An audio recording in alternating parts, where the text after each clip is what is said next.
খেজুরের রস ছাড়া যে সিন্নি রান্না করা হয় এটা তো আমি আগে জানতাম না। সকাল সকাল ঘুম থেকে উঠে দেখি আমার মা সিন্নি রান্না করছে।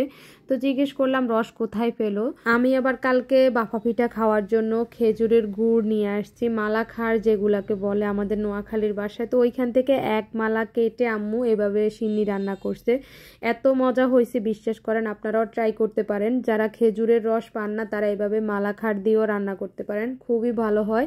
তবে 1 নম্বর গুড় হতে হবে। এদিকে খাওয়া দাওয়া শেষ করে ছাদে চলে আসছি। আমার মা চাউল গুঁড়া করছে, কারণ শীত আসলে অনেক ধরনের পিঠা খেতে হয়, আর পিঠার জন্য চাউলের গুঁড়ো তো অবশ্যই লাগবে। যার কারণে শীতের প্রথমে চাউলটা ভাঙাই নিছে।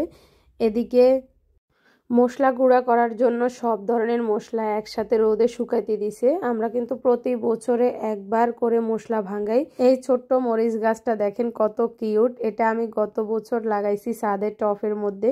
মাশাআল্লাহ এত মরিচ খাইছি এখান থেকে। আজকেও ছাদে গিয়ে অনেকগুলো মরিচ নিয়ে আনছি। মরিচগুলো খেতে খুবই ঘ্রাণ এবং দেখতেও খুবই সুন্দর। চাল তেমন একটা নাই, তারপরও এগুলো দিয়ে মুড়ি চানাচুর মাখিয়ে খেতে আমার কাছে খুবই ভালো লাগে। তো সন্ধ্যায় মুড়ি চানাচুর মাখাবো, তো যার কারণে কয়েকটা মরিচ গাছ থেকে নিয়ে নিলাম। আমার কাছে যে কোনো গাছ লাগাইতে খুবই ভালো লাগে। এখানে দেখতেছি আম্মু কলা গাছ লাগাইতেছে। এর আগের বছরও লাগানো হয়েছে, বাট হয় নাই কলা গাছগুলা। তারপরও শখ করে লাগাইতে খুবই ভালো লাগে। এটা হচ্ছে হাউজিং, এটার মধ্যে আমাদের একটা প্লট নেওয়া হয়েছে। আলহামদুলিল্লাহ, জীবনে অনেক কিছু হারাইছি, অনেক কিছু পাইছি, তারপরও সব কিছুর জন্য আলহামদুলিল্লাহ। আর এদিকে দেখেন আমি বাজার থেকে আসার সময় সব ধরনের সবজির চারা নিয়ে আসছি, টমেটোর চারা, কাঁচা মরিচের চারা।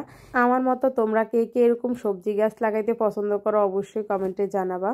এর আগের বছরও বেশ সবজি লাগানো হয়েছে এই জায়গায়, মাশাআল্লাহ অনেক ভালো ফলন দিছে। আসলে পরিশ্রম করলে সব কিছুতেই সফলতা অর্জন করা যায়। আলহামদুলিল্লাহ, আল্লাহ চাইলে কি না করতে পারে, আল্লাহর কাছে কোনো কিছুর অভাব নাই। কিছুদিন আগেই এই সিম গাছটা আমি লাগাইছি, মাশাআল্লাহ সিম গাছটা অনেক বড় হয়ে গেছে। এদিকে অনেক ধরনের চারা লাগানো হয়েছে, কুমড়োর চারাগুলো মাশাআল্লাহ অনেক বড় হয়ে গেছে। লাউর চারাটা মাশাআল্লাহ একদম উপরে উঠে গেছে, 2 দিন পরে হয়তো নিয়ে খাওয়া যাবে। এই ধরনের সবজিগুলো খেতেও খুবই বেশি ভালো লাগে, একদম তরতাজা ফ্রেশ, কোনো সার বীজ ছাড়াই এগুলা হয় মাশাআল্লাহ। এদিকে আমার আব্বু চারাগুলো লাগাইতেছে। আপনি জীবনে যত বেশি পরিশ্রম করবেন তত বেশি সফল হতে পারবেন। পরিশ্রমই আপনার সফলতার একমাত্র চাবিকাঠি। ছোট্ট একটা চারা লাগাইতে যতটা পরিশ্রম লাগতেছে, এগুলা থেকে যখন ফসল আসবে তখন খেতেও অনেক বেশি ভালো লাগবে। তবে আমি বুঝে গেছি, ছোট্ট এই জীবনে আপনাকে অনেক বেশি পরিশ্রম করতে হবে। পরিশ্রম ছাড়া আপনাকে কেউ খাবার এনে দিবে না বাসায়। আপনি নিজে যতক্ষণ পরিশ্রম করবেন ততক্ষণ আপনার পেটে খাবার জুটবে। এই পৃথিবীতে কেউ কারো আপন না।